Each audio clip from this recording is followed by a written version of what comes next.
ज्ञान Bindu Bihar police full length test के science के क्वेश्चन को हम लोग अलग वीडियो में कवर करेंगे। और देखिए इसको हम लोग 3 पार्ट में कवर करेंगे। आज हम लोग पार्ट 1 को कवर करेंगे, यानी कि ज्ञान बिंदु बिहार पुलिस 19,838 पोस्ट के लिए फुल लेंथ टेस्ट के साइंस के प्रश्नों को हम लोग यहाँ पर डिस्कस करेंगे। बड़ा ही इंपॉर्टेंट सेशन है फ्रेंड्स, इसको आप ध्यानपूर्वक पूरा देखिएगा।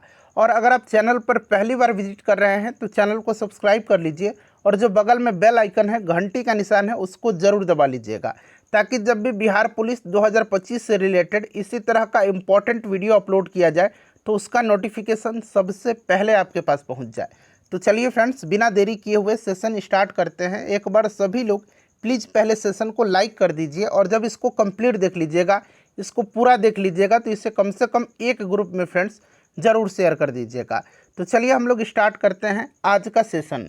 तो फ्रेंड्स ध्यान दीजिए, जैसे मैंने आपको बताया है कि आज के इस सेशन में हम लोग Gyan Bindu Bihar police full length test के साइंस के क्वेश्चन को हम लोग डिस्कस करेंगे। जी हाँ friends, Gyan Bindu Bihar police full length test के साइंस के जितने भी क्वेश्चन हैं उनको हम लोग 3 पार्ट में कवर करेंगे। आज हमारा पार्ट 1 है फ्रेंड्स, बड़ा ही इंपॉर्टेंट सेशन है, इसको ध्यानपूर्वक पूरा जरूर देखिएगा। चलिए स्टार्ट करते हैं। एक बार सभी लोग प्लीज़ पहले सेशन को लाइक कर दीजिए। आज के सेशन का पहला प्रश्न पढ़ेंगे कि व्यक्ति वस्तुओं को देख पाता है जब। देखिए, अगर आप आंसर पहले से जानते हैं तो आंसर कमेंट करते चलिए, इससे आपका रिवीजन होते चलेगा और जो भी मैं आपको एक्सप्लेन करके एक्स्ट्रा फैक्ट्स बताऊंगा उससे भी आप ध्यानपूर्वक जरूर सुनिएगा। इस तरह से क्या होगा कि इस तरह से एक प्रश्न के साथ साथ आपके 2 से 3 प्रश्न जो हैं कवर होते चलेंगे। अब यहाँ पर प्रश्न को एक बार फिर से पढ़िए कि व्यक्ति वस्तुओं को देख पाता है जब। तो देखिए, कोई भी व्यक्ति किसी वस्तु को तभी देख पाता है जब उससे परावर्तित प्रकाश उसकी आंखों में प्रवेश करता है। और देखिए, छवि जो है कहाँ पर बनता है? रेटिना पर बनता है। ध्यान रखिएगा, रेटिना पर जो है मानव आँख के रेटिना पर प्रतिबिंब बनता है। और प्रतिबिंब कैसा होता है? तो यह प्रतिबिंब वास्तविक, उल्टा और छोटा होता है। वास्तविक, उल्टा और छोटा होता है। ये सारे पॉइंट्स आप ध्यान रखना आपको, ठीक है ना। तो यहाँ पर देखिए option number C correct answer हो जाएगा, जब प्रकाश वस्तु पर पड़े और वहाँ से परावर्तित होकर आंखों की तरफ आए। और प्रतिबिंब कहाँ पर बनता है? रेटिना पर बनता है। रेटिना पर किस तरह का प्रतिबिंब बनता है? तो मानव आँख के रेटिना पर बनने वाला प्रतिबिंब वास्तविक, उल्टा और छोटा होता है, ठीक है, याद रखिएगा। और देखिए, Gyan Bindu Bihar police full length test भी आपको कवर कराया जा रहा है। जिन्होंने नहीं देखा है देखिएगा, लिंक डिस्क्रिप्शन बॉक्स में आपको मिल जाएगा। चलिए नेक्स्ट क्वेश्चन है कि अंतःश्वसित वायु तथा उच्छ्वासित वायु में ऑक्सीजन का प्रतिशत कितना होता है?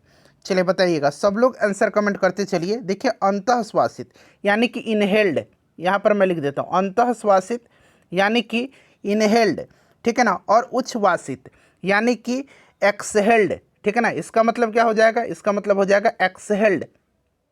अंग्रेजी में भी मैंने यहाँ पर लिख दिया। अंतःश्वासित वायु तथा उच्छ्वासित वायु में ऑक्सीजन का प्रतिशत कितना है? अंतःश्वासित में जो है ऑक्सीजन का प्रतिशत होता है 21% और उच्छ्वासित में कितना होता है? तो 16.4% होता है। यानी कि ऑप्शन नंबर ए यहाँ पर राइट आंसर हो जाएगा, ठीक है। चलिए एक बार सभी लोग पहले सेशन को लाइक कर दीजिए। देखिए, निम्नलिखित में से कौन सा खाद्य श्रृंखला का सही क्रम है? इसमें से खाद्य श्रृंखला का सही क्रम कौन सा है? तो देखिए, राइट आंसर इसमें से बताइए क्या हो जाएगा सभी ऑप्शन को पढ़ करके। देखिए, घास, घास खाएगा कीट, कीट को खा जाएगा मेढक, मेढक को सर्प और सर्प को खाएगा कौन? गरुड़।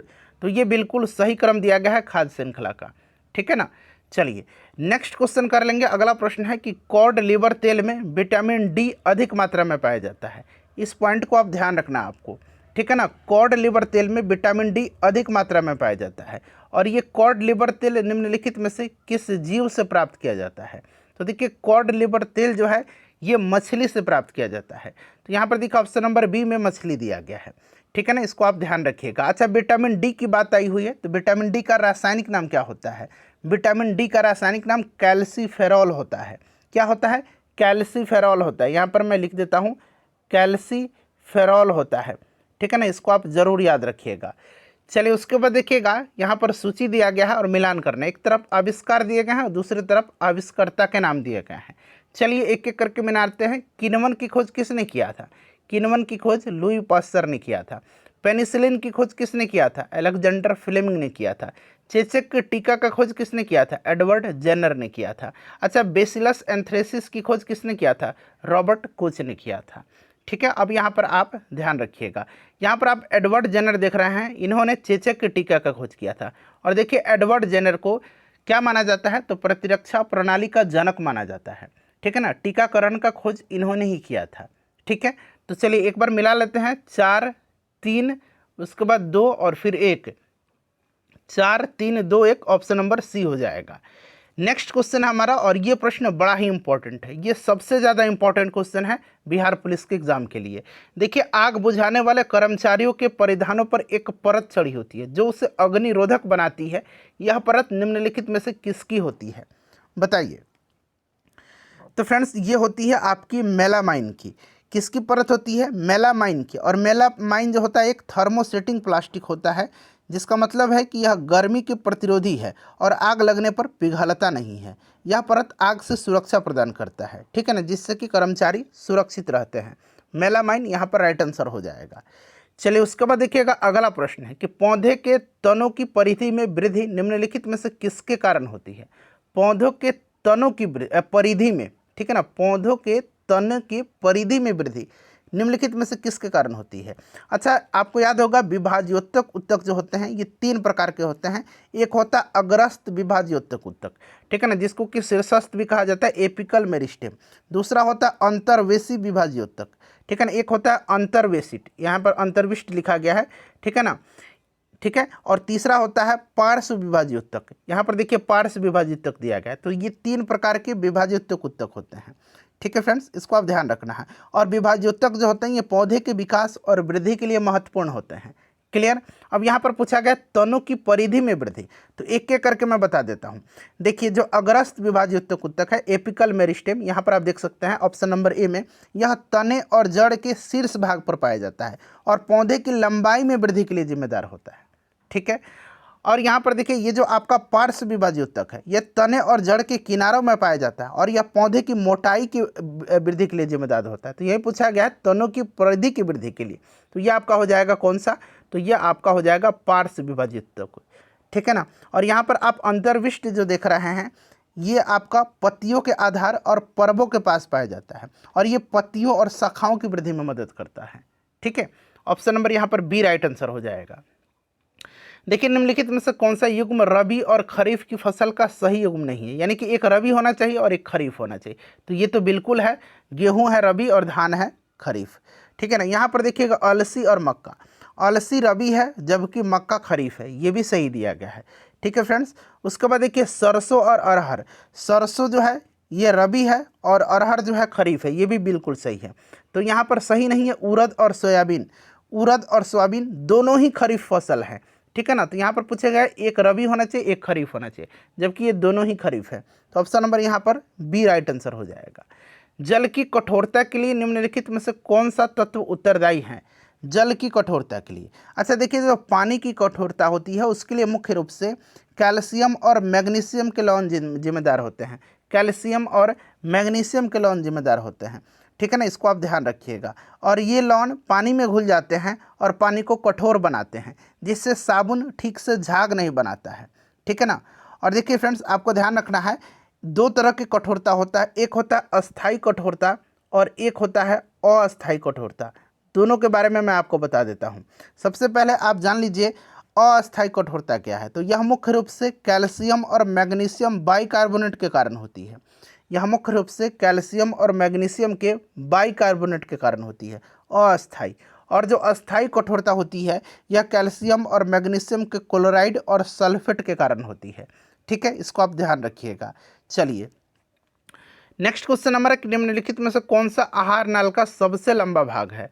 सबसे लंबा भाग आहार नाल का, आहार नाल का इसमें से सबसे लंबा भाग जो है ये आपका छोटी आंत है, क्षुद्रांत है। कौन सा हो जाएगा? छोटी आंत क्षुद्रांत, ठीक है। चलिए नेक्स्ट क्वेश्चन है कि हाइड्रोजन बम निम्नलिखित में से किस सिद्धांत पर आधारित है? हाइड्रोजन बम, अच्छा हाइड्रोजन बम का आविष्कार किसने किया था? तो एडवर्ड टेलर ने किया था। किसने किया था? एडवर्ड टेलर ने किया था, याद रखना आपको, ठीक है। और हाइड्रोजन बम जो है ना यह अनियंत्रित संलयन अभिक्रिया पर आधारित है, अनियंत्रित संलयन अभिक्रिया। Option number B right answer हो जाएगा। चलिए उसके बाद नेक्स्ट क्वेश्चन है कि कैल्शियम तथा मैग्नीशियम निम्नलिखित में से किस ब्लॉक के तत्व हैं। कैल्शियम तथा मैग्नीशियम किस ब्लॉक के तत्व हैं, बताइए जल्दी से। देखिए फ्रेंड्स, ये जो है एस ब्लॉक के एलिमेंट है, एस ब्लॉक के। और आपको पता है कि एस ब्लॉक के एलिमेंट को क्या कहा जाता है, अल्कली अर्थ मेटल कहा जाता है, क्षारीय पृथ्वी धातु आप कह सकते हैं, और अंग्रेजी में अल्कली अर्थ मेटल कहेंगे। ठीक है, चलिए नेक्स्ट क्वेश्चन है, और ये जो एस ब्लॉक है ना, इसमें आपका कैल्शियम मैग्नीशियम, उसके अलावा अगर बात करते हैं तो और क्या आ गया, बेरिलियम है, ठीक है, बेरियम है, ये सब आता है। चलिए उसके बाद देखिएगा कि निम्नलिखित में से ऐसी कौन सी अभिक्रिया है जिसमें ऑक्सीकरण एवं अपचयन दोनों साथ साथ होते हैं। ऑक्सीकरण और अपचयन, बताइए, ऑक्सीकरण और अपचयन दोनों साथ साथ होते हैं, तो यह अभिक्रिया जो है रेडॉक्स अभिक्रिया कहलाती है। क्या कहलाती है, यह रेडॉक्स अभिक्रिया कहलाती है, रेडॉक्स अभिक्रिया कहलाती है।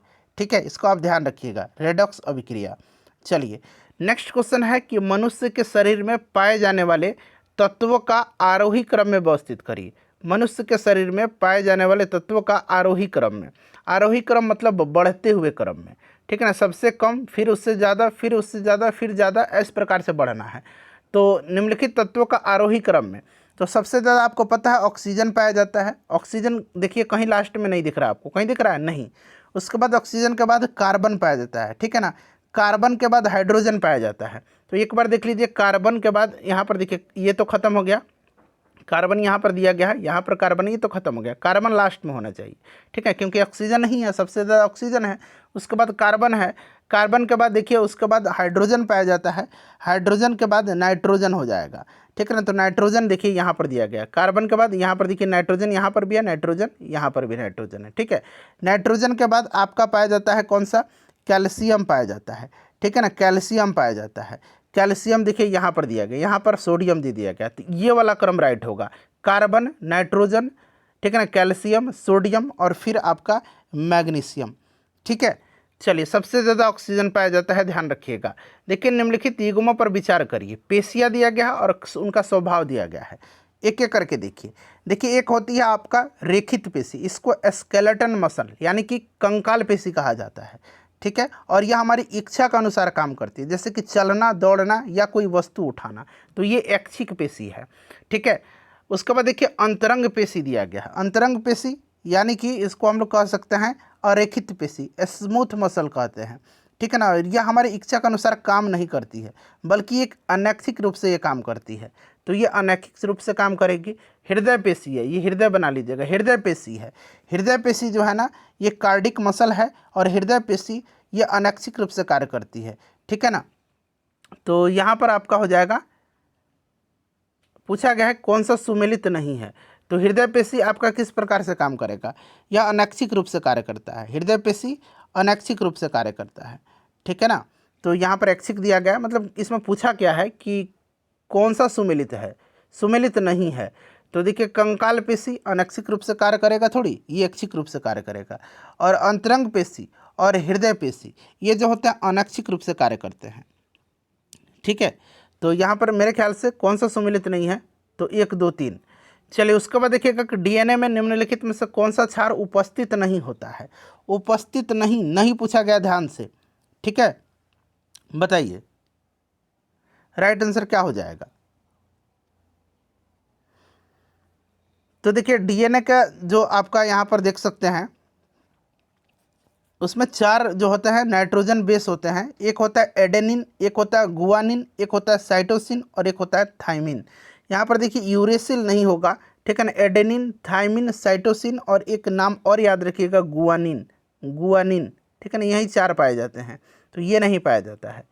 चलिए जब प्रकाश के पथ पर अपारदर्शी अत्यंत छोटी वस्तु को रख दिया जाता है, प्रकाश सरल रेखा में चलने की बजाय इसके किनारों पर मुड़ जाता है, प्रकाश के इस प्रभाव को क्या बोलते हैं। तो फ्रेंड्स प्रकाश के इस प्रभाव को क्या बोला जाता है, बताइए। चलिए बताइए, इसका आंसर आप मुझे कमेंट करके बताइएगा, इसका आंसर आप लोग मुझे कमेंट करके बताइए, क्योंकि ऑलरेडी ये सेट में Gyan Bindu Bihar police full length test में मैंने आपको करा दिया था। चलिए एक प्रश्न, ये आज का प्रश्न आपके लिए है, ठीक है ना। चलिए उसके बाद देखिएगा, मैं देखता हूँ कि कितने लोग अच्छे से टेस्ट लगाते हैं। निम्नलिखित में से कौन सा जीवाश्म ईंधन नहीं है? अच्छा, जीवाश्म ईंधन आपको पता है कोयला, पेट्रोलियम और प्राकृतिक गैस होते हैं। ये ईंधन लाखों वर्षों में पौधे और जानवरों के अवशेषों से बनते हैं, पृथ्वी के नीचे दब जाते हैं, लाखों वर्षों में ये उनके अवशेष से बनते हैं। यहाँ पर यूरेनियम जीवाश्म ईंधन नहीं है। चींटी या मधुमक्खी के काटने पर उसके डंक में निम्न द्रव पाया जाता है। देखिए, चींटी या मधुमक्खी के काटने पर उसमें कौन सा द्रव्य पाया जाता है? तो फ्रेंड्स, ये पाया जाता है आपका फॉर्मिक एसिड, ठीक है ना, फॉर्मिक एसिड पाया जाता है। इसको आप ध्यान रखिएगा, फॉर्मिक एसिड राइट आंसर हो जाएगा। इसको मेथनोइक एसिड भी कहा जाता है। चलिए, उसके बाद देखिएगा कि लोहे पर कलई के लिए निम्नलिखित में से किस धातु का उपयोग किया जाता है जिससे कि इसके क्षय को रोका जा सके? लोहे पर कलई के लिए तो फ्रेंड्स ये किसका प्रयोग किया जाता है? तो ये जिंक का परत चढ़ाया जाता है और इसी को गैल्वेनाइजेशन बोला जाता है, ठीक है ना, गैल्वेनीकरण बोला जाता है। क्लियर? चलिए, उसके बाद देखिएगा कि अश्व यदि एकाएक चलना प्रारंभ कर दे तो आरोही अश्वारोही के पीछे की तरफ गिरने की आशंका का कारण क्या है? जब हम बैठे रहते हैं तो जब हम विराम अवस्था में हैं तो जड़त्व का नियम क्या कहता है? जड़त्व का नियम कहता है कि अगर हम विराम अवस्था में हैं तो विराम अवस्था में ही हम रहना चाहते हैं, ठीक है ना, और जब गति की अवस्था में है तो गति की अवस्था ही बनाए रखना चाहते हैं। इसी को जड़त्व का नियम कहा जाता है। तो अगर हम बैठे हुए हैं, कोई अश्वारोही अश्व पर बैठा हुआ है और अश्व एकाएक चलना प्रारंभ कर देता है तो वह पीछे की ओर गिरता है। ये गिरता है आपके विश्राम जड़त्व के कारण, क्योंकि ये बैठा हुआ है। और जब गति में रहता है, जब ब्रेक लगता है ना, तो आप आगे की तरफ झुक जाते हैं। ये होता है गति जड़त्व के कारण, ठीक है ना। चलिए, उसके बाद देखिएगा कि सूर्य सहित सभी तारों में ऊर्जा का स्रोत क्या है? सूर्य सहित सभी तारों में ऊर्जा का स्रोत क्या है? तो फ्रेंड्स बताइए, ऊर्जा का स्रोत क्या है? तो ऊर्जा का स्रोत इसमें से आपका क्या है? तो फ्रेंड्स, हाइड्रोजन नाभिकों का हीलियम नाभिकों में संलयन, ठीक है ना, हाइड्रोजन नाभिकों का हीलियम नाभिकों में संलयन। देखिए, सूर्य और अन्य सभी तारों का ऊर्जा का स्रोत परमाणु संलयन है, न्यूक्लियर फ्यूजन है, और इस प्रक्रिया में हाइड्रोजन के नाभिक मिलकर के हीलियम बनाते हैं, ठीक है ना। तो यहाँ पर ऑप्शन नंबर सी हो जाएगा। चलिए, हरित गृह, देखिए, हरित गृह गैसों का पृथ्वी के वायुमंडल के औसत तापमान पर क्या प्रभाव पड़ता है? जो ग्रीन हाउस गैसें हैं पृथ्वी के वायुमंडल पर औसत तापमान क्या, ये तापमान को बढ़ाती हैं, ठीक है ना। तो यहाँ पर देखिए तापमान बढ़ता है, ध्यान रखिएगा। चलिए, कार्बोहाइड्रेट के विभिन्न प्रकारों के संदर्भ में निम्नलिखित में से विचार करना है और उपरोक्त में से कौन सा कार्बोहाइड्रेट का प्रकार नहीं है, ये आपको चुनना है। देखिए, इसमें से मंड बिल्कुल है कार्बोहाइड्रेट, शर्करा है, अमीनो एसिड नहीं है, अमीनो अम्ल नहीं है। अमीनो अम्ल जो है एक मौलिक अणु होते हैं जो प्रोटीन के निर्माण के खंडों के रूप में कार्य करता है, तो ये प्रोटीन से संबंधित है, ये आपके कार्बोहाइड्रेट से संबंधित नहीं है। तो कौन सा कार्बोहाइड्रेट से संबंधित है? तो मंड है और शर्करा है। और पूछा गया कार्बोहाइड्रेट का प्रकार नहीं है, तो ये अमीनो एसिड, केवल एक राइट आंसर हो जाएगा, ठीक है। चलिए, उसके बाद देखिएगा कि श्वेत रक्त कोशिकाएं WBC अथवा कणिकाएं, श्वेत रक्त कोशिका या कणिका जो भी कहा जाए, निम्नलिखित में से क्या कार्य करती हैं? WBC का कार्य पूछा गया है, WBC का कार्य पूछा गया है। तो इसका कार्य क्या है फ्रेंड्स? रोगाणुओं का विनाश, ठीक है ना, रोगाणुओं का विनाश, ठीक है, ध्यान रखिएगा। और अगर आपसे RBC का पूछेगा तो RBC का ऑक्सीजन का वहन इसका कार्य होता है, ठीक है।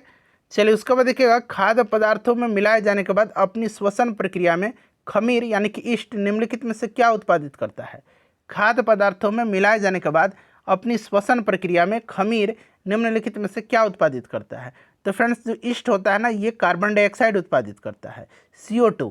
तो यहाँ पर देखिए कार्बन डाइऑक्साइड हो जाएगा CO2, ठीक है। देखिए, कोशिका में उपस्थित प्लाज्मा झिल्ली, प्लाज्मा मेम्ब्रेन या सेल मेम्ब्रेन निम्नलिखित में से किससे बना होता है, किससे निर्मित होता है? तो देखिए, जो प्लाज्मा झिल्ली होता है ना, ये बना किससे होता है? तो फ्रेंड्स, ये प्रोटीन और लिपिड का बना होता है। तो यहाँ पर देखिए प्रोटीन और लिपिड का, ऑप्शन नंबर यहाँ पर डी करेक्ट हो जाएगा, ठीक है। चलिए, उसके बाद हम लोग नेक्स्ट क्वेश्चन कर लेंगे कि एंडोसाइटोसिस का संबंध निम्नलिखित में से किससे है? एंडोसाइटोसिस का संबंध किससे है, बताइए। ऑप्शन को पढ़िए ध्यानपूर्वक और राइट आंसर बताइए। तो यहाँ पर देख सकते हैं पहला ऑप्शन सही है, या किसी कोशिका के बाह्य पर्यावरण से अपना भोजन तथा अन्य पदार्थ ग्रहण करने की प्रक्रिया एंडोसाइटोसिस है। चलिए, उसके बाद देखिएगा कि नेटल पौधे के पत्तों को छूने पर डंक जैसा दर्द होता है। यह दर्द किस अम्ल के स्राव के कारण होता है? नेटल के पौधा होता है, उसको छूने पर डंक जैसा, जैसे कि मधुमक्खी का डंक वगैरह जैसा होता है। मैंने बताया था उसमें फॉर्मिक एसिड पाया जाता है और इसी को मेथनोइक एसिड भी कहा जाता है, मेथनोइक अम्ल। तो दोनों नाम आपको ध्यान रखना, हो सकता है ये ना दे करके ऑप्शन में फॉर्मिक दे दे, चलिए उसके बाद देखिएगा अगला प्रश्न है कि निम्नलिखित में से कौन कोशिकांग की आंतरोष्मी यानी कि एंडोधर्मिक की क्रियाओं के परिचालन के लिए ईंधन की तरह प्रयुक्त होता है। बताइए कौन कोशिका की आंतरोष्मी एंडोधर्मिक की क्रियाओं के परिचालन के लिए फ्यूल की तरह ईंधन की तरह प्रयुक्त होता है। तो फ्रेंड्स ये कौन होता है, तो ये एटीपी होता है, ठीक है ना। अच्छा अगला प्रश्न है कि मानव मस्तिष्क के संदर्भ में निम्नलिखित युग्मों पर विचार करिए और इसमें से कौन सा सही सुमेलित है। तो देखिए इसमें से उल्टा दे दिया गया, एक बार आप पढ़िए।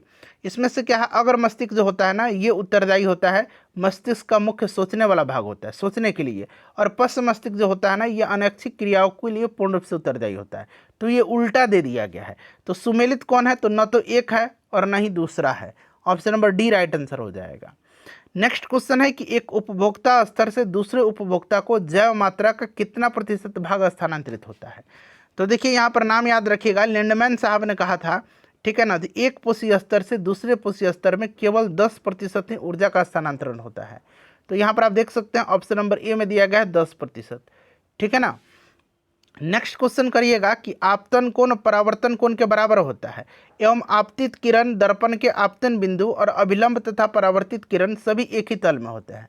तो ये हमने पढ़ा हुआ है, ये किसका नियम है, तो फ्रेंड्स ये आपका नियम है प्रकाश के परावर्तन का।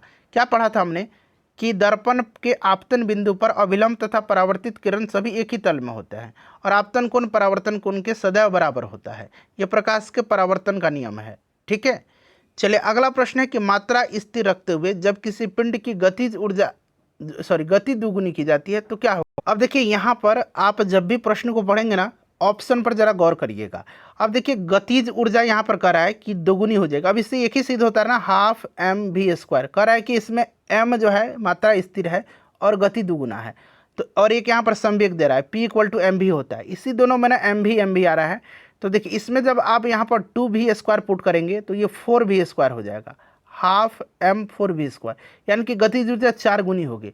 तो कहीं पर देखिए गतिज ऊर्जा 4 गुनी नहीं दिया गया है, ठीक है ना, तो ये तो होगा नहीं। अब यहाँ पर देखिए मात्रा स्थिर है और ये दोगुना भी है, तो ये दोगुना हो जा रहा है ना, देख सकते हैं ये 2mv हो जाएगा। तो यही वाला आंसर सही होगा, उसका संवेग दोगुना हो जाएगा। चलिए मानव हृदय में शुद्ध रक्त पाया जाता है, मानव हृदय में शुद्ध रक्त बताइए। तो देखिए मानव हृदय में शुद्ध रक्त जो पाया जाता है ना ये आपका पाया जाता है महाधमनी और बायानीलय में, ठीक है ना। तो यहाँ पर देखिए महाधमनी और बायानीलय, ये बायानीलय ऑप्शन में दे देता है, तो इसको आप ध्यान रखिएगा, ठीक है ना।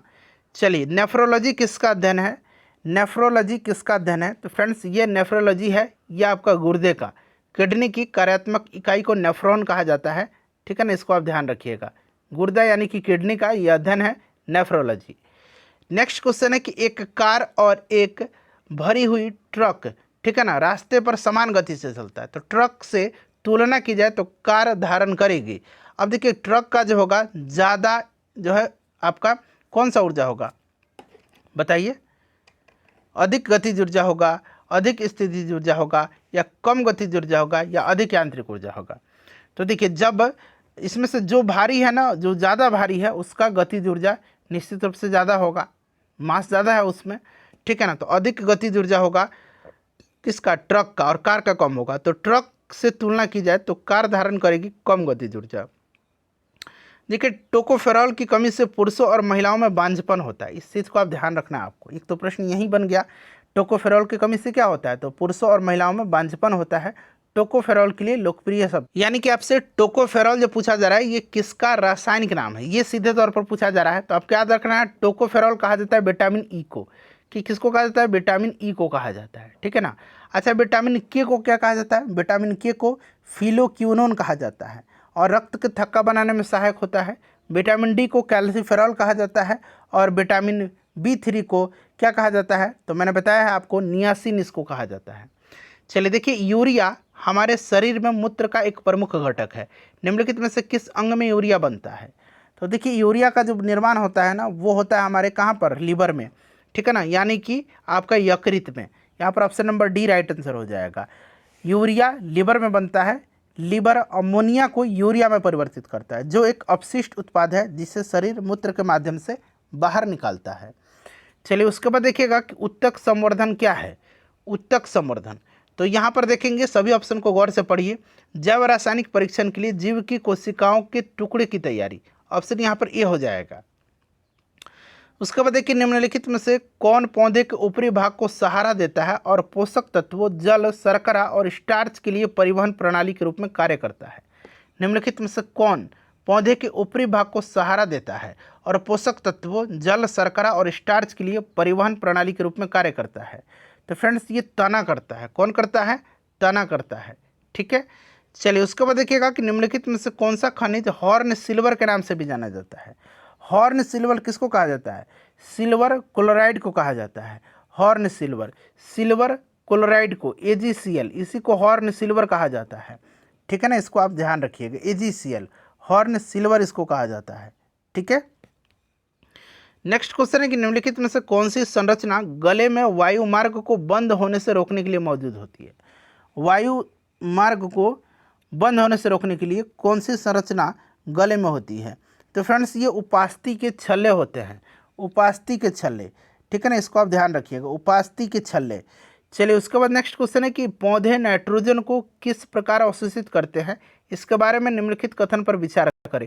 और यहाँ कूट में से राइट आंसर चुनना था, तो यहाँ पर ये हट चुका है। तो यहाँ पर देखिए आपको क्या बताना है कि इसके बारे में निम्नलिखित कथन में से आपको बताइए कि कौन सा गलत है। यहाँ सुधार कर लीजिए और सीधे बताइए निम्नलिखित में गलत पर विचार करना है, गलत कथन पर। ठीक है, अब देखिए मैं आपको बता देता हूँ कि जो पौधे होते हैं वो नाइट्रोजन ग्रहण करते हैं, लेकिन ये सीधे हवा से नहीं लेते हैं, ये मिट्टी से नाइट्रेट के रूप में इसको शोषित करते हैं। ठीक है, तो यहाँ पर देखिए पौधे नाइट्रोजन को अकार्बनिक नाइट्रेट, ठीक है ना, अकार्बनिक नाइट्रेट या नाइट्राइड के रूप में अवशोषित करते हैं, ये बिल्कुल सही है। और पौधे नाइट्रोजन को कार्बनिक यौगिक के रूप में ग्रहण करते हैं, ये भी सही है। ये डायरेक्ट वायुमंडल से नहीं करते हैं। तो पूछा गया है कि इसमें से बता दीजिए कौन सा गलत है, तो ऑप्शन तीसरा पर लगा लीजिएगा। ठीक है, चलिए उसके बाद देखिएगा कि रेयान के बारे में निम्नलिखित में से कौन सा कथन सत्य है? रेयान के बारे में कौन सा कथन सत्य है? तो देखिए रेयान एक निर्मित फाइबर है जो सेलुलोज से बनाया जाता है, जो लकड़ी के गुदे से प्राप्त होता है। ठीक है ना, तो यह लकड़ी के गुदे से प्राप्त होता है। चलिए उसके बाद देखिएगा कि वे पौधे जो केवल प्रकाश में ही अच्छी तरह से विकसित होते हैं, इनको किस रूप में जाना जाता है? तो जो प्रकाश में ही अच्छी तरह से विकसित होता है उनको हेलियोफाइट्स कहा जाता है। उनको क्या कहा जाता है? हेलियोफाइट्स कहा जाता है। ठीक है, अच्छा यहाँ पर देखिए एपीफाइट्स दिया गया है। तो एपीफाइट्स ऐसे पौधे हैं जो शारीरिक सहायता के लिए दूसरे पौधे पर उगते हैं। और जीरोफाइट्स जो है आपको पता है जीरोफाइट्स क्या होते हैं? उन पौधों को जीरोफाइट कहा जाता है जो शुष्क या पानी की कमी वाले वातावरण में उगते हैं। ठीक है ना, चलिए अगला प्रश्न है कि निम्नलिखित में से कौन सी शरीर की सबसे बड़ी अंतःस्रावी ग्रंथि है? सबसे बड़ी ग्रंथि तो लीवर है, सबसे बड़ी अंतःस्रावी ग्रंथि पूछा गया, तो सबसे बड़ी अंतःस्रावी थायराइड है। कौन सा? थायराइड ग्रंथि है। ठीक है, इसको ध्यान रखिएगा, थायराइड ग्रंथि है सबसे बड़ी। चलिए उसके बाद देखिएगा कि निम्नलिखित में से कौन सी बीमारी बैक्टीरिया के कारण होता है? तो इसमें से डेंगू वायरस हो जाएगा, एड्स वायरस हो जाएगा, सर्दी जुकाम वायरस से होता है।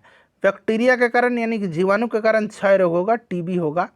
ठीक है ना, चलिए उसके बाद देखिएगा लगभग सभी पादप कोशिकाओं में कौन अनुपस्थित होता है? लगभग सभी पादप कोशिकाओं में अनुपस्थित कौन होता है? तो देखिए पादप कोशिकाओं में जो है ना कौन सा नहीं इसमें से पाया जाता है?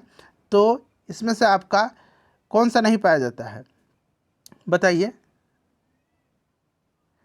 देखिए पादप कोशिका में कोशिका भित्ति पाया जाता है, प्लास्टिड पाया जाता है और ये आपका रसधानी पाया जाता है, वैक्यूल पाया जाता है। ये तारकाय नहीं पाया जाता है। ठीक है, इसको आप ध्यान रखिएगा, तारकाय सेंट्रोजोम इसको कहा जाता है, ये नहीं पाया जाता है पादप कोशिका में। चलिए उसके बाद देखिएगा कि खाली स्थान दिया गया मानव शरीर का मुख्य समन्वय केंद्र कौन सा है? तो आसान क्वेश्चन है, मस्तिष्क जो है ना ये मानव शरीर का मुख्य समन्वय केंद्र है। ठीक है, अच्छा अगला प्रश्न है कि नग्न बीज इसमें मिलते हैं। नग्न बीज यानी कि बीज खुले होते हैं, बताइए। तो देखिए फ्रेंड्स नग्न बीज जो होते हैं ये जिम्नोस्पर्म यानी कि अनावृत बीजी पौधे में पाए जाते हैं, जिम्नोस्पर्म। ठीक है ना, तो यहाँ पर देखिए जिम्नोस्पर्म हो जाएगा और एंजियोस्पर्म में बीज ढके हुए होते हैं। चलिए उसके बाद देखिए कांटे यानी कि हुक्स और चूसक यानी कि सकर्स किस वर्ग के जीवों के विशेष गुण हैं? तो देखिए हुक और जो आपके चूसने वाले हैं सकर्स हैं, ये प्लेटीहेल्मिन्थीज में पाए जाने वाले ये विशेष गुण है, प्लेटीहेल्मिन्थीज में। ठीक है, इसको आप ध्यान रखिएगा, प्लेटीहेल्मिन्थीज। क्लियर? चलिए उसके बाद देखिएगा कि निम्नलिखित में से कौन सा कोशिकांग आत्मघाती थैली के रूप में जाना जाता है? आत्मघाती थैली कहा जाता है लाइजोसोम को। प्रोटीन की फैक्ट्री कहा जाता है राइबोसोम को, ठीक है ना। पावर हाउस कहा जाता है माइटोकॉन्ड्रिया को। देखिए कोशिका के केंद्रक की खोज जो है सर्वप्रथम किसने किया था? कोशिका के केंद्रक की खोज जो है सबसे पहले रॉबर्ट ब्राउन ने किया था। किसने? रॉबर्ट ब्राउन ने। अच्छा, पुरकिंजे ने किसका खोज किया था? ये बिहार पुलिस में पिछले बार पूछा गया था। इन्होंने जीव द्रव का खोज किया था। पुरकिंजे ने जीव द्रव का नामकरण किया था, मतलब इन्होंने जीव द्रव शब्द का उपयोग किया था। और इसको अंग्रेजी में कहा जाता है प्रोटोप्लाज्म, ठीक है ना, इसको प्रोटोप्लाज्म कहा जाता है, ठीक है ना, इसको ध्यान रखिएगा। स्लाइडन और स्वान ने कोशिका सिद्धांत दिया था। देखिए खाली स्थान दिया गया है यहाँ पर, और को पादप जगत का उभयचर कहा जाता है। यानी कि पादप जगत का उभयचर किसको कहा जाता है? इनमें से इंपॉर्टेंट क्वेश्चन है सारे के सारे। पादप जगत का उभयचर किसको कहा जाता है? तो फ्रेंड्स पादप जगत का उभयचर जो है ये कहा जाता है ब्रायोफाइट्स को। किसको कहा जाता है? ब्रायोफाइट को कहा जाता है, ध्यान रखिएगा। इनको पादप जगत का उभयचर कहा जाता है। फ्लोएम किस कोशिकांग से बना होता है? फ्लोएम किस कोशिका से बना होता है? तो देखिए फ्लोएम जो है ये विभिन्न प्रकार के कोशिकाओं से बना होता है, जिनमें मुख्य रूप से सीव ट्यूब, जिसको कि चालनी तत्व कहा जाता है, चालनी तत्व। उसके बाद इसमें जो है कंपेनियन सेल, सहकोशिकाएं भी पाई जाती हैं। सहकोशिकाएं यहाँ लिख देता हूँ, सहकोशिकाएं। उसके बाद इसमें फ्लोएम फाइबर भी पाया जाता है, और उसके बाद इसमें फ्लोएम पैरेन्काइमा भी पाया जाता है। तो ये चारों अब आप ध्यान रखिएगा, चालनी तत्व, सहकोशिकाएं, फ्लोएम फाइबर और फ्लोएम पैरेन्काइमा। तो ऑप्शन नंबर यहाँ पर डी हो जाएगा। चलिए उसके बाद नेक्स्ट क्वेश्चन है कि किस लौह अयस्क में लोहांश की मात्रा सर्वाधिक होती है? ये सारे लोहा के अयस्क हैं, याद रखिएगा, हेमेटाइट, मैग्नेटाइट, सिडेराइट, लिमोलाइट। और सबसे ज़्यादा पूछा गया है लोहांश की मात्रा जो होती है ये मैग्नेटाइट में पाई जाती है, मैग्नेटाइट। चलिए मिलान करना है लैक्टिक एसिड, तो ये दूध वगैरह में पाया जाता है, ऑक्जेलिक टमाटर में, एसिटिक सिरका में। 2, 1, 3 यहाँ पर राइट आंसर हो जाएगा, जो कि ऑप्शन नंबर ए में आपको दिख रहा है। चलिए नेक्स्ट क्वेश्चन करेंगे। अम्लीय वर्षा का पीएच मान जो होता है कितना? देखिए अम्लीय वर्षा का पीएच मान 5.6 से कम होता है, ठीक है। सामान्य वर्षा का पीएच मान 5.6 के आसपास होता है। और अम्लीय वर्षा जो होता है इसमें सल्फर डाइऑक्साइड और नाइट्रोजन ऑक्साइड जैसे प्रदूषक मिले होते हैं। क्लियर? चलिए सबसे अधिक तन्य धातु कौन सी है? तो इसमें सबसे अधिक तन्य सोना हो जाएगा ना। सूची दिया गया है, मिलान करना है। अब यहाँ पर एक एक करके मिलान करिएगा। सबसे पहले आप देख लीजिए चिकित्सा में ध्वनि का उपयोग, तो ये स्टेथोस्कोप, ठीक है ना, स्टेथोस्कोप के द्वारा। अब सीधे आप चौथा का बी देखिए किस में है, चौथा का बी देखिए किस में है, चौथा का बी इसमें है। अब इसी से आप मैच करा लीजिएगा, ठीक है ना। क्लियर? चलिए उसके बाद नेक्स्ट देखिए, अगर दाब का ऐसा ही मात्रक क्या है? दाब का, तो दाब का पास्कल होता है, ठीक है, याद रखना पास्कल होता है। चलिए उसके बाद देखिएगा कि मधुमक्खी के डंक में कौन सा एसिड होता है? तो मैंने बताया था कि फॉर्मिक एसिड या मेथनोइक एसिड। नेक्स्ट क्वेश्चन है कि नाइट्रोजन गैस यानी कि वायुमंडल के कितने प्रतिशत में मौजूद है? तो नाइट्रोजन 78%, ये सब आपको पता है, ठीक है ना, सबसे ज़्यादा नाइट्रोजन ही है। चलिए 21% के आसपास आपका ऑक्सीजन होता है। प्राकृतिक गैस के बारे में निम्नलिखित में से कौन सा कथन असत्य है, गलत है? इसका प्रयोग ईंधन के तौर पर किया जाता है, सही है। यह गैसीय हाइड्रोकार्बन का मिश्रण है, सही है। इसका प्रयोग उर्वरक के निर्माण में भी किया जाता है, ये भी सही है। ये CO और H2 का मिश्रण है, ये CO और H2 का नहीं, ये जल गैस है। CO और H2 का मिश्रण है जल गैस, वाटर गैस। तो ये वाला गलत है, ऑप्शन नंबर डी होगा यहाँ पर राइट आंसर। कौन सा असत्य है? तो ऑप्शन डी। नेक्स्ट क्वेश्चन है कि निम्नलिखित में से कौन सा नियम गैसों से संबंधित नहीं है? बताइए गैसों से संबंधित कौन सा इसमें से नहीं है?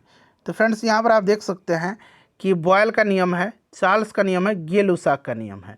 यहाँ पर फैराडे का नियम जो है ना, ये गैस से संबंधित नहीं है। फैराडे का नियम विद्युत चुंबकीय प्रेरण और विद्युत अपघटन से संबंधित नियम है। तो ऑप्शन डी राइट आंसर हो जाएगा। देखिए हार्मोन इंसुलिन का उत्पादन होता है। देखिए इंसुलिन जो है ना ये निकलता है कहाँ से? तो फ्रेंड्स अग्नाशय से, पैनक्रियाज से, और लैंगरहैंस की दीपिका की बीटा कोशिका से, बीटा सेल से। इसको आप ध्यान रखिएगा। अच्छा हार्मोन जो है ना ये इंसुलिन, इसके अल्प स्रवन से कौन सा रोग होता है? तो मधुमेह होता है। और इसके अधिक स्रवन से, अल्प स्रवन से यानी कि इसके कम स्रवन से क्या होता है? मधुमेह होता है, ठीक है ना। और अधिक स्रवन से क्या होता है? इसके अधिक स्रवन से हाइपोग्लाइसीमिया होता है, हाइपोग्लाइसीमिया नामक रोग होता है। दोनों ध्यान रखना है, कम श्रवण पूछेगा तो मधुमेह, अधिक श्रवण से हाइपोग्लाइसीमिया। नेक्स्ट क्वेश्चन है कि बादल के गर्जन से पहले बिजली की चमक दिखाई पड़ती है, इसका कारण क्या है? तो बिजली यानी दिखाई देती है, मतलब कि प्रकाश का वेग अधिक होता है। बिजली पहले चमकती है, गर्जन बाद में होती है, इसका मतलब प्रकाश का वेग अधिक है, पहले दिख जाता है, ध्वनि के वेग से अधिक है। ठीक है, चलिए उसके बाद देखिएगा कि नीचे दिए गए 4 माध्यमों में से उस माध्यम को पहचानिए जिससे होकर के ध्वनि तीव्रतम गति से यात्रा करेगी। तो ध्वनि सबसे ज़्यादा जो है आपके ठोस में, ठीक है ना, लकड़ी हो जाएगा यहाँ पर। ये आपका ध्वनि निर्वात में गमन नहीं करती है, ध्यान रखिएगा। निर्वात में ध्वनि का वेग जो होगा 0 होगा। चलिए उसके बाद देखिएगा कि वह पादप जिसमें बीज फलों के भीतर होते हैं। तो अभी मैंने बताया था कि इसमें क्या होता है, ये एंजियोस्पर्म में होते हैं, बीज फल के अंदर होते हैं एंजियोस्पर्म में, और जिम्नोस्पर्म में नग्न बीज होते हैं। ठीक है, जिम्नोस्पर्म में क्या होते हैं, जिम्नोस्पर्म में आपके नग्न बीज होते हैं, इसको आप ध्यान रखिएगा। चलिए उसके बाद हम लोग नेक्स्ट क्वेश्चन कर लेंगे कि श्वेत प्रकाश की किरण कांच के प्रिज्म से आपतित होती है, वह प्रकाशवर्ण जो कांच के प्रिज्म से गुजरने पर अधिक विचलित होगा। तो देखिए जिसका तरंग दैर्घ्य सबसे कम होगा वो सबसे ज़्यादा विचलित करेगा, और जिसका तरंग दैर्घ्य सबसे ज़्यादा है वो कम विचलित होगा। तो सबसे अधिक विचलित जिसका तरंग दैर्घ्य सबसे कम है, यानी कि बैगनी का। और यही पूछता है सबसे कम विचलित कौन करता है, तो लाल करता है, और अधिकतम बैगनी। चलिए उसके बाद देखिएगा कि मानव रुधिर का विडाल टेस्ट, यहाँ पर देखिए किसके संक्रमण को दर्शाता है। अच्छा, विडाल टेस्ट किया जाता है किसमें, तो ये टाइफाइड में। तो यहाँ पर टाइफाइड के लिए जो जिम्मेदार जीवाणु होता है ये साल्मोनेला टाइफी है, इसलिए ऑप्शन नंबर यहाँ पर डी राइट आंसर हो जाएगा। चलिए उसके बाद देखिएगा कि निम्नलिखित में से कौन सी गैसों की वजह से अम्ल वर्षा होती है, कौन सी गैसों की वजह से अम्ल वर्षा होती है। तो अम्ल वर्षा होती है SO2 और NO2 के कारण। यहाँ पर देखिए ऑप्शन नंबर आपका सी राइट आंसर हो जाएगा। देखिए निम्नलिखित में से कौन सा रोग विषाणु जनित है, विषाणु वायरस से, तो इसमें से वायरस से एड्स हो जाएगा।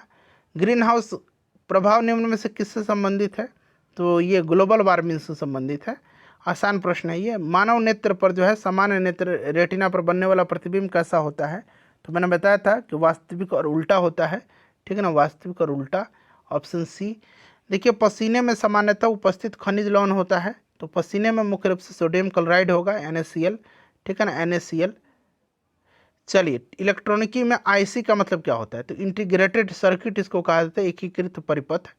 स्टेनलेस स्टील में कौन सा तत्व तो मौजूद नहीं है, तो देखिए स्टेनलेस स्टील में आयरन है, क्रोमियम है, निकल है, टंगस्टन इसमें नहीं है। विद्युत बल्ब के फिलामेंट के रूप में इसका प्रयोग किया जाता है। अगला प्रश्न, यूरिया का रासायनिक नाम क्या है, तो यूरिया का फॉर्मूला पहले आप जान लीजिए। यूरिया का फॉर्मूला होता है CH4N2O, या फिर इस तरह से लिखा जाता है NH2CONH2।